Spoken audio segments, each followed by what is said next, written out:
वंदे मातरम। नमस्कार, जय श्री राम। कहते हैं ना, एक कहावत है कि ईश्वर जिसको दुख देना चाहता है या कि सजा देना चाहता है, तो वह उससे पहले उसकी मति को, उसकी बुद्धि को समाप्त कर देता है। तुलसी ने कहा इसी संदर्भ में कि जाको प्रभु दारुण दुख देई, ताकि मति पहले हर लेई। जिसको प्रभु सजा के बतौर, दंड के बतौर कठिन दुख देना चाहता है, दारुण दुख देना चाहता है, उसकी मति, उसकी बुद्धि को पहले खत्म कर देता है। मति पहले हर लेता है ईश्वर। और ये उद्धव ठाकरे पर और ठाकरे का समूचे वर्तमान परिवार पर पूरा लागू होता है। मैं बाला साहब ठाकरे को बिल्कुल अच्छा हुआ वो चले गए।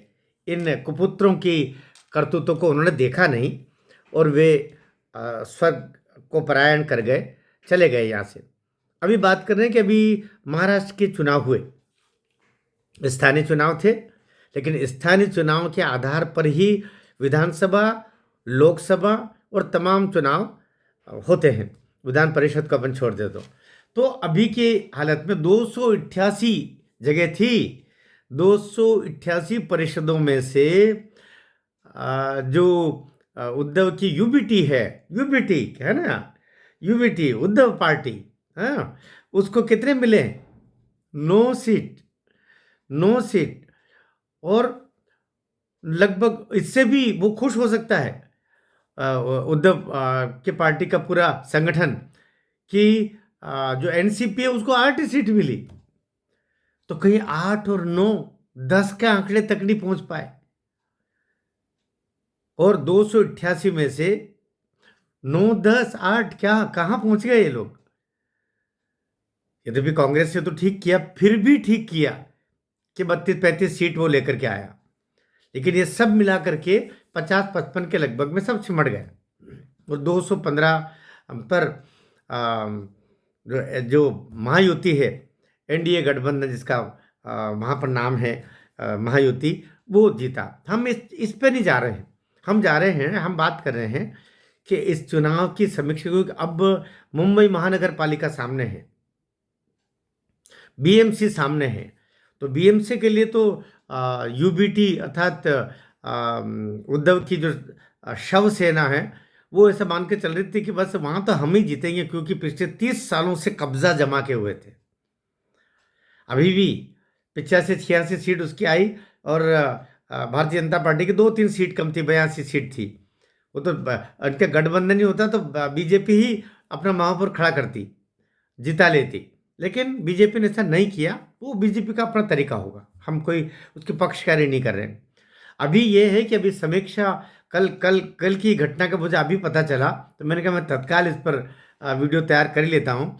मेरे जो जानकार लोग जो चारों ओर घूम रहे हैं वहाँ पर, उनसे जानकारी मिली कि कल समीक्षा पूरा, क्योंकि 21 को परिणाम आए और 22 को समीक्षा कल शाम को रखी थी मेरी जानकारी के हिसाब से।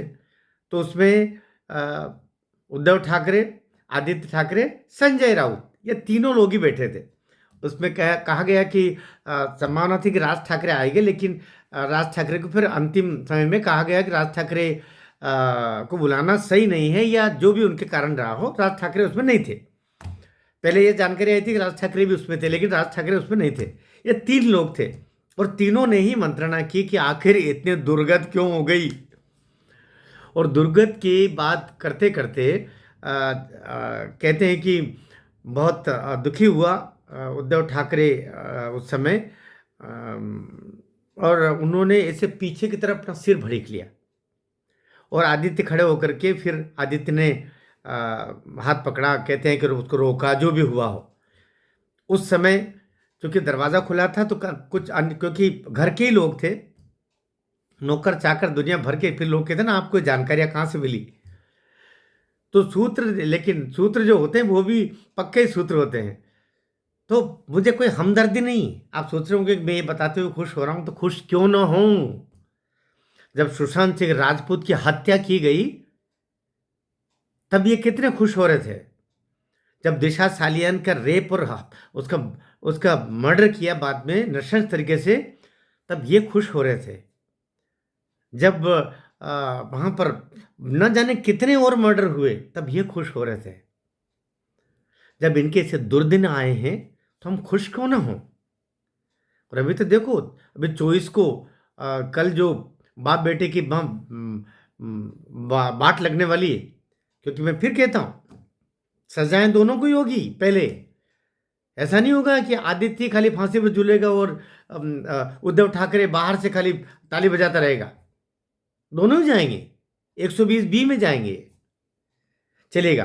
तो अभी तो केवल ये कि ये जो बुरे दिन आते हैं तो हवाएं भी साथ देना बंद कर देती है, आपका साया आपका साथ छोड़ देता है। कहते हैं कि संजय राउत भी बाद में बड़ा प्रसन्न हो रहा था निकलते समय, लोगों ने क्योंकि उसका शकुनी जैसा उसका चेहरा है, वो मुझे चुप रहा। बाद में बहुत कुछ और बातें हुई होगी, बहुत देर तक सन्नाटा रहा ऐसा कहा गया, लेकिन संजय राउत ने उस समय चुप रह गया। और फिर कहते हैं कि बाद में उनकी बात हुई ही नहीं, यही समीक्षा थी। ये जो अभी स्थानीय चुनाव के जो कुछ हुए, यही समीक्षा थी। सिर भड़का जा, लड़का आके हाथ दबाए, पूछे, संजय राउत निगाह नीची करी, थोड़ी देर बैठे रहे, उसके बाद में फिर आगे कभी बात करेंगे, बात खत्म हो गई। यही समीक्षा थी, ये शुरुआत है। बीएमसी में अभी पीछे सिर टकराया है, बीएमसी के जब परिणाम आएंगे तो सामने दीवार पर टकराना पड़ेगा सिर को। वो समय भी ज़्यादा अब दूर नहीं है। सुशांत सिंह की आत्मा, दिशा सालियान की बिलखती हुई आत्मा इस परिवार को माफ नहीं करेगी। अभी देखो ना, अभी ये कहाँ से जीते? पालघर से 3 सीट जीती है, कोंकण से 4 सीट जीती है। बताइए, कोंकण है, पालघर, ये सब वही पालघर जो साधुओं के जहाँ हत्याएं हुई, हत्यारे लोगों ने तुमको जिताया, साधु लोगों ने, अच्छे लोगों ने तुमको नहीं जिताया।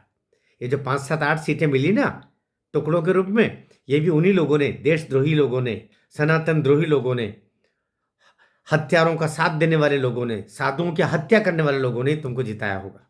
अभी देखो, अभी तो बहुत बहुत बुरे दिन देखना शेष है। भारत माता की जय।